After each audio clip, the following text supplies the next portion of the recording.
yadda za ku yi ku gyara account ɗinku wajen samun viewers da likers da kun ɗora abu akan ya tafi duniya gaba ɗaya. Zan gaya muku yau da ɗaya wannan abin a sirrance yake. Kafin na gaya muku da fari ku danna nan ƙasa ku bi wayannan account ɗin gaba ɗaya. Idan kuka bi su sannan ku sa ABK ko ku sa don a comment section, za su zo su ba account ɗinku ba. Sannan duk wanda ya zo ya samu comment ɗin wanda ya sa don a comment section, da Allah ku ba account ɗinsa sannan ku danna like. Abubuwan da suke hana mutum ya tafi barar da fari, wani idan ya buɗe account ɗinsa za ga farkon buɗe account ɗinka waƙoƙi kake posting. Kana yau downloading ne kana posting kamar a YouTube, sai daga baya sai ka canja sai ka ce ba za ka yi posting din wannan waƙoƙin ba, wa'azi za ka fasta. TikTok sun riga da sun yi accepting din wannan waƙoƙin da kake ɗora, ka zo kana ɗora wa'azi. Kafin su karɓi wannan to za a daɗe ko kuma kwata-kwata ma su ƙi karɓar sa. Sannan na uku ko kuma ka zo ka ce za ka da ka dinga yin posting ɗin kanka da kanka. To ina mai baka shawara, account ɗin nan ba zai taɓa tafiya ba don ya riga ya karɓi da bidiyon wasu da kake ɗaukowa kana ɗora. Ya fi dacewa da ka buɗe sabon account ka dinga posting ɗin kanka.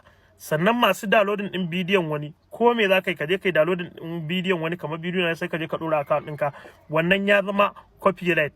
Dan TikTok da sun ga wannan abin suna matuƙar yin shadow ban din account. Sannan abu na kusan ƙarshe ma zan ce masu zuwa su danna spam like, ko kuma ka ce kai ba za ka yi posting ba kwata-kwata, ko kuma idan kai posting ka dinga gogewa, ko kuma sai ka je kai following din mutane sama da 100 ka je kai unfollowing din su ka ƙara yin following din wasu. Wannan abubuwan da na lissafa muku suna matuƙar kashe account. Muddin kana haka account ɗinka ba zai taɓa tafiya ba. Amma in dai ka kare ka bi ka'idar wannan abu, in kanka kake posta ko baya zuwa barar ka dinga posting. Amma kar ka je kai editing, kun san editing ma idan yayi yana kashe bidiyo. Za ga sun yi gashi bidiyo yayi kyau amma editing yayi yawa to ba zai tafi barar ba. Da ka dan yi bidiyon ka dan sa filter in kana sa, an baka sa ma ka sa kawai ka tura abin ka, kakka je ka damu da sa waye ka je ka sa abubuwa yana yin yawa yana kashe bidiyo sosai. Kai posting ɗinka akan lokaci, bayan ka yi ka hau live ɗinka kai live bidiyo ko da na minti 30 ne. In kuma ba za ka iya ba ka shiga gidan wani. Sannan ka ga bidiyon mutane ka danna liking sannan kai comment. Insha Allah ina mai tabbatar ma da cewa account ɗinka sai ya tafi. Ku share ɗin bidiyon nan domin wasu gani. Ma assalamu.